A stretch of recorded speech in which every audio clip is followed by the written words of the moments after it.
കുറ്റ്യാടി മലയോര മേഖലകളിൽ ശക്തമായ കാറ്റിലും മഴയിലും വ്യാപക നാശനഷ്ടം. കായക്കൊടിയിൽ മിന്നൽ ചുഴലിയിൽ 3 വീടുകൾ തകർന്നു. വ്യാഴാഴ്ച വൈകിട്ട് കായക്കൊടി പഞ്ചായത്തിലെ പട്ടക്കുളങ്ങര നാവോട്ടുകുന്ന ഭാഗങ്ങളിലുണ്ടായ മിന്നൽ ചുഴലിയിൽ വ്യാപക നാശനഷ്ടമാണ് സംഭവിച്ചത്. മരം വീണ് വീടിന്റെ മേൽക്കൂര തകർന്ന നാവോട്ടുകുന്നമ്മൽ ദേവി, ഷാജു, രഘു എന്നിവരുടെ കുടുംബങ്ങളെ മാറ്റിപ്പാർപ്പിച്ചു. വീട് വാസയോഗ്യമാക്കാൻ സർക്കാർ തലത്തിൽ അടിയന്തര നടപടികൾ വേണമെന്ന് നാട്ടുകാർ ആവശ്യപ്പെട്ടു. വാലകൾ, കൂടകൾ ഉൾപ്പെടെ ഇന്നലത്തെ വലിയൊരു കാറ്റിൽ നശിക്കപ്പെട്ടിരിക്കുകയാണ്. അതുകൊണ്ട് വലിയൊരു നാശനഷ്ടം നമ്മുടെ ഈ പ്രദേശത്തുണ്ടായിരിക്കുകയാണ്.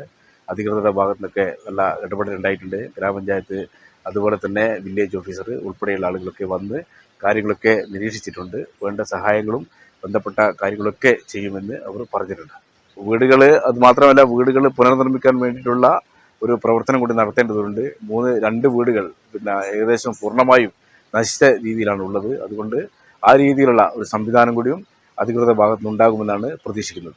അടിയന്തരമായി സർക്കാരിന് ശ്രദ്ധ വേണ്ട ഒരു കാര്യമാണിത്. പാവപ്പെട്ട ആളുകൾ താമസിക്കുന്ന പ്രദേശമാണ്.